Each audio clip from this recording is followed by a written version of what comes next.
Job లేక ఇబ్బంది పడుతున్నారా? అయితే మెడికల్ కోడింగ్ మీకు మంచి ఆప్షన్. వెంటనే కాల్ చేసి కోర్సులో జాయిన్ అవ్వండి. Welcome to our channel. ఈరోజు మనతో పాటుగా రమ్మగారు ఉన్నారు. నమస్తే రమ్మగారు. నమస్తే జయ.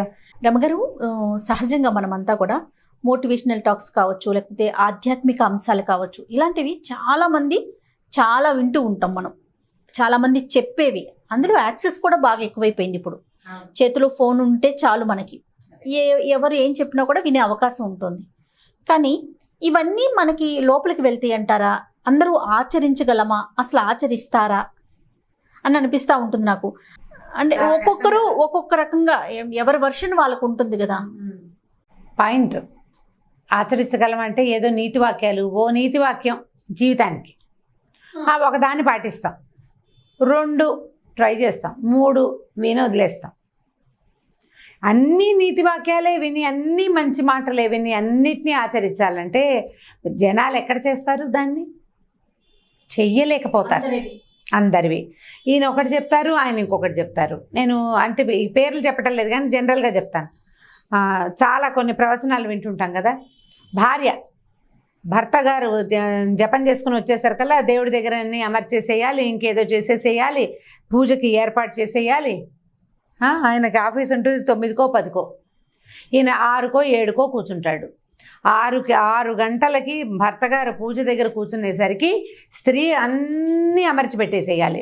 వాకిట్లో ముగ్గేసేయాలి, ఇల్లు వాకిలి ఊడ్చేసేయాలి. ముందు రోజు రాత్రి భర్తకి కాళ్ళు పట్టాలి. భర్తకి కాళ్ళు పట్టి ఆయన నిద్రపోయే స్త్రీ పొద్దున్నే లేచి, ఆయన లేచే లోపలే ఇల్లు వాకిలి అన్నీ ఊడ్చేసి దేవుడి దగ్గర సవరించేసి తను స్నానం చేసేసి చేయగలదమ్మా సినిమాటిక్గా? అంటే ఇదివరకు రోజుల్లో సాధ్యమయ్యేదేమో రమ్మగారు. ఇదివరకటి రోజుల్లో అంటే భర్తలు మగవాళ్ళు నదికి వెళ్ళేవాళ్ళు, సంధ్యావందనం నది దగ్గర చేసుకొచ్చేవాళ్ళు. వచ్చేసరికి టైం పట్టేది ఒకటి. పైగా ఇళ్లలో 8 మంది ఉండేవాళ్ళు. ఒకళ్ళు వాకిళ్ళు ఊడిస్తే ఇంకొకళ్ళు ఇల్లు ఊడ్చేవాళ్ళు. ఇప్పుడు అవకాశాలు ఏవి ఎక్కడున్నాయి? ఇప్పుడు ఈ ప్రవచనం ఫాలో అవ్వాలా మనం? మహానుభావులు మంచి మంచి విషయాలు చెప్తారు, పెద్ద చాలా గొప్ప విషయాలు. వీటిని ఫాలో అవ్వలేం కదా, వీటిని చేయలేకపోతాం. కొన్నిటిని మనం ఫాలో అవ్వగలుగుతాం. ఆ కొన్ని ఏమిటి అనేది ఎవరెవరి విజ్ఞత బట్టి వాళ్ళు తీసుకుంటారు. ఇతరులను ఇబ్బంది పెట్టద్దు. మానవ సేవే మాధవ సేవ మహావాక్యాలు, వాటిని మనం ఫాలో అవ్వగలుగుతాం. అంతేగాని ఇప్పుడు నువ్వు ప్రతిదీ ఫలానా కథలో ఫలానా వాడు ఒకటి అదేదో చేశాడు నువ్వు చేయాలంటే అలా ఎలాగా? అట్లా ఎట్లా చేస్తాం? ఇప్పుడు దేశకాలమాన పరిస్థితుల్ని బట్టి కదా, మారుతున్న కాలాన్ని బట్టి మనం కూడా మారాలి కదా. మనము మారాలి. కాబట్టి అన్ని ప్రవచనాలు, అన్ని మోటివేషనల్ టాక్స్, అన్ని హరికథల్ని విని వాటిని రకంగా మన జీవితాన్ని మలుచుకోవటం సాధ్యపడదు. ఇప్పుడు నేను మలుచుకుంటాను, నాతో పాటు రోజు నువ్వు పని చేయాలి. నీకు తెలియదు అసలు నేనేం చేయాలి నీతో, అంతేగా కదా. ఇప్పుడు రోజును బట్టి కొన్ని సాధారణ నియమాలు ఎవరికైనా కావాలి. అయితే దీని మీద చాలా రోజుల క్రితం ఒక కథ చదివాను చేయ, నేను పత్రికలో వచ్చింది, నాకు చాలా ఇంట్రెస్టింగ్గా అనిపించింది. ఒక ఊళ్ళో 10 మంది భగవద్గీత చెప్పే గురువుగారులు ఉన్నారు. భగవద్గీత పాఠం చెప్తారు. ఎంత అత్యద్భుతంగా చెప్తారో, మామూలు వాళ్ళు కాదు, ఉద్దండ పండితులు. భగవద్గీత వినాలంటే వాళ్ళ దగ్గరికి వెళ్ళే వినాలి, అంతే. సరే, ఆ ఊళ్ళో రాజుగారికి ఏమనిపించిందంటే, వీళ్ళు భగవద్గీతను ఒట్టి పాఠమే చెప్తున్నారా, భగవద్గీత సారాంశం వీళ్ళకి అంటిందా? ఇప్పుడు మనకొచ్చిన ప్రశ్నే ఆయనకు వచ్చింది. కనుక్కొద్దాం అనుకున్నారు. సరే, ఒకరోజు వాళ్ళందరినీ పిలిచారు. చాలా రోజులు అవ్వలేదు ఇక చదివి, నేను ఒక 6 నెలలు 8 నెలల క్రితం చదివినట్టున్నాను. పిలిచేసరికల్లా అందరినీ అడిగారు, భగవద్గీత శ్లోకాలు, ఆ శ్లోకం తెలుసా, ఈ శ్లోకం తెలుసా, ఫలానా అధ్యాయంలో ఫలానా శ్లోకం చెప్పారు, అది తెలుసా అని అడిగారు. అన్నీ వాళ్ళు మాకు తెలుసు అన్నారు. అయితే ఈయన అన్నాడు, అనన్యాశ్చింతయంతో మామ అని ఒక శ్లోకం చెప్పారు కదా భగవద్గీతలో, ఏది ఆ శ్లోకం చెప్పండి అన్నారు. చెప్పారు, ప్రఖ్యాతమైన శ్లోకం. సరే, దానికి అర్థం చెప్పండి అన్నారు. ఒక ఆయన అందులో ఏముందంటే ఇది అర్థం అని ఒక ఆయన చెప్పాడు, మిగిలిన వాళ్ళంతా అవునన్నారు. అయితే ఈయన ఏమన్నాడంటే, మీ అందరికీ భగవద్గీత శ్లోకం వచ్చు కదండి, మీరు చాలా కాలంగా పాఠం కూడా చెప్తున్నారు, ఒక పని చేయండి, దీనికి తాత్పర్యం రాసుకురండి, ప్రతిపదార్థం రాసి తాత్పర్యం రాసి వ్యాఖ్యానం రాసి పట్టుకురండి. ఎవరి వ్యాఖ్యానం నాకు బాగా నచ్చుతుందో వాళ్ళకి 10,000 రూపాయలు బహుమానం ఇస్తానన్నాడు. బాగుందిగా, చాలా మంచి మాట. సరే, వీళ్ళు 10 మంది ఇంటికి వెళ్ళిపోయారు. అందులో ఒక ఆయన, ఒక సూర్యశాస్త్రి గారు ఉన్నారు. ఆయన ఇంటికి వెళ్ళిపోయాడు.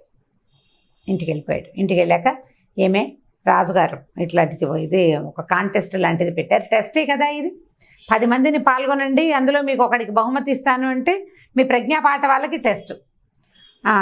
మనకి ఇప్పుడు డబ్బు అవసరం ఉంది, మరి అందుకని ఏదైనా రాద్దాం అనుకుంటున్నాను. కాకపోతే రాజుగారు పరీక్షిస్తాడు, ఎందుకంటే ఆయన మంచి విద్యావంతుడు, బాగా చదువుకున్నాడు, శాస్త్రజ్ఞానం ఉన్నవాడు అనేసరికల్లా భార్య అంది, ఇంత ఆలోచిస్తారేమిటండి, మనకు డబ్బులు కావాలి, మనం అడగాల్సింది రాజును కాదు భగవంతుణ్ణి కదా. భగవంతుణ్ణి అడిగితే రాజు చేతి ఇప్పిస్తాడు. అది నువ్వు దేవుణ్ణి అడిగితే దేవుడా నన్ను రక్షించంటే దేవుడు వచ్చి రక్షించాడు శంఖచక్రాలతో, ఎవరినో పంపుతాడు. అదే కదా చెప్పాడు. ఆ మాటే రాసి పంపించండి, మనకి ఎందుకు వచ్చిన కాంటెస్ట్ అండి అని నేను ఆలోచించుకున్నాడు. ఉత్తరం రాశారు, అయ్యా మీరు పెట్టిన ఈ ప్రజ్ఞాపాఠవాల పరీక్షలో నేను పాల్గొనండి. శ్లోకంలో ఏముంది, అనన్యాశ్చింతయంతో మాం ఏ జనాః పర్యుపాసతే తేషాం నిత్యాభియుక్తానాం యోగక్షేమం వహామ్యహం అన్న. అంటే ఎవరిని స్మరించకుండా, వేరే వాడిని కాకుండా నన్నే స్మరించేవాడి తాలూకు యోగక్షేమాన్ని నేనే చూస్తాను, మీ భారాలను నేను మోస్తాను, నువ్వు నన్ను స్మరించు. నన్ను పర్యుపాసతే అంటే ఇక తదేక దృష్టితో ఉపాసన చేయటం. ఉపాసన అంటే ఉపాసించడం, పర్యుపాసన అంటే ఇక వేరేది లేదనమాట. అన్యథా శరణం నాస్తి త్వమేవ శరణం మమ అంటాం. ఇలా చెప్పాడు కాబట్టి భగవంతుడికే నా ఇది వదిలిపెడుతున్నాను. ఇందులో పాల్గొని ఆయన చెప్పిన వాక్యాలకి నా యోగక్షేమాలు వహిస్తానన్న ఆయన మాటకి అడ్డం కాదలుచుకోలేదండి. నేను ఈ పరీక్షలో పాల్గొనటం నమస్కారం, సెలవని రాశారు. తర్వాత ఒక 4 రోజుల తర్వాత కాంటెస్ట్ నడిచింది. 9 మంది ఉత్తరాలతో పాటు కాగితాలు పంపించారు. ఈ కాగితం కూడా వచ్చింది. ఆయన మిగిలిన కాగితాలన్నీ పక్కన పెట్టి ఈ కాగితం చదువుకుని ఈ సూర్యశాస్త్రి గారిని పిలిచి 10,000 ఇచ్చారు. నాకు డబ్బు అవసరం ఉన్నా కూడా మిమ్మల్ని మెప్పించి డబ్బులు తీసుకోను. నేను మెప్పించాల్సి వస్తే భగవంతుడినే మెప్పిస్తాను. భగవద్గీత సారం అది.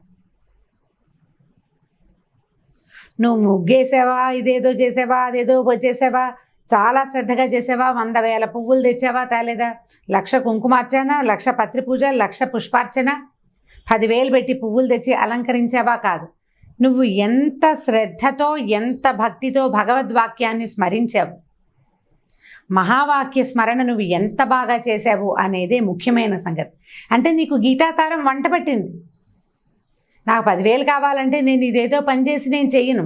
నాకు 10,000 ఎందుకు కావాలి, నాకు ఒక సమస్య తీర్చుకోవడానికి కావాలి. ఆ సమస్య తీర్చమని అడుగుతా, 10,000 అవసరం లేకుండానే సమస్య తీరిపోతుంది.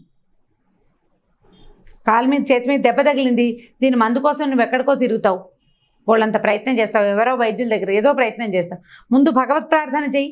నీకు కావలసిన వైద్యం, నీకు కావలసిన వైద్యుడు భగవంతుడి నీ దగ్గరికి పట్టుకొచ్చిస్తాడు, లేదా నీకు అక్కడికి వెళ్ళే దారి చూపిస్తాడు. ఈ దారి చూపించే మార్గాలన్నీ కూడా భగవంతుడే. రోడ్డు మీద పడిపోతాం, ఎవరో ఒకళ్ళు మన లేవదీస్తారు, భగవంతుడే. అడే దేవుడు శంఖచక్రాలతో రాడు. దేవుడికి రూపం లేదు. మనం ఒక కల్పించుకున్నాం, ఆయన శంఖచక్రాలనే త్రిశూలం పట్టుకుంటాడు, లేదా పద్మాసనం వేసుకుని కమలము తామరము పట్టుకుంటారన్న రూపాన్ని మనం కల్పించాం శక్తికి. అవి ఏవి ఆయనకు అక్కర్లేదు. అది నీ దృష్టి. నీకు వలసిన సాయం, నీకు అవసరమైన విధి, నీకు ఎక్కడ కావాలంటే అక్కడ నిన్ను నిలబెట్టేందుకు నీ వెనకాల ఎవరైనా వచ్చారు అంటే భగవంతుడు ఆ రూపంలో వచ్చినట్టు. అంతే కదా. భగవద్గీత సారం ఏం చెప్పింది, నన్ను ప్రార్థించు. నువ్వు మానవ మాత్రులని అడగాల్సిన పని లేదు, నన్ను అడుగు, నీకు కావాల్సిన వాడిని నేను ఏర్పాటు చేస్తాను.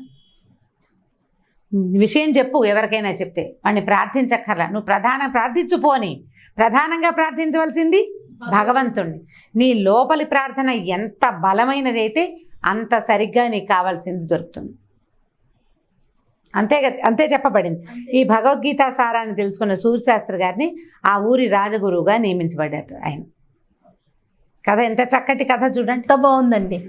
మనం ఎన్ని ప్రవచనాలైనా విందాం, ఎన్ని మోటివేషనల్ టాక్స్ అని అంటే మన బుద్ధి పరివిధాల పోకుండా ఉండటానికి మంచి ప్రవచనం విందాం. చక్కటి మాటలు, పురాణ ప్రవచనాలు వినొచ్చు. సాధారణంగా ఏదో జీవితం గురించి చెప్పబడే ప్రవచనాలు ఎంతోమంది మనకి సోషల్ మీడియా మనకి ఇచ్చిన పెద్ద అదృష్టాల్లో మంచి మాటలు వినే అవకాశం. వివేకానందుల సూక్తులు విందాం, చాణక్య నీతులు విందాం. ఎంతోమంది పెద్దవాళ్ళు వీళ్ళందరివి మనకి వినడానికి, చదవడానికి, చూడడానికి బోల్డ్ అవకాశం వచ్చింది. మొత్తం వీటన్నిటిలో నుంచి సారాంశం గ్రహించండి. గ్రహించి జీవితాన్ని ముందుకు తీసుకెళ్ళాలి. ప్రధానమైనవి ఎవరైనా మనకు చెప్పే మహావాక్యాలు మానవ సేవే మాధవ సేవ. ఇతరులని ఇబ్బంది పెట్టద్దు, అత్యాశకి పోవద్దు. నువ్వు ఎవరు చెప్పినా ఇవే మాటలు. దురాశ దుఃఖానికి చేయి. ఈ మాటలన్నింటినీ క్రోడీకరించుకోండి. భగవంతుడిని అల్టిమేట్గా ప్రార్థించాలి. అంటే ఏ శక్తి మనల్ని నడిపిస్తుందో ఆ శక్తిని మీద నమ్మకం కలిగి ఉండాలి. ఉన్నవాడికి ఆటోమేటిక్గా నీకు కావాల్సింది వస్తుంది. అప్పుడు నువ్వు ప్రవచనాలు విన్నవాడివైనా వస్తుంది, వినకపోయినా కూడా వస్తుంది. అంతే. నమస్తే. నమస్తే జయ. ఈ వీడియో కనుక మీకు నచ్చినట్లయితే లైక్ చేయండి, షేర్ చేయండి. మరిన్ని వీడియోస్ కోసం మా ఛానల్ని సబ్స్క్రైబ్ చేసుకోండి.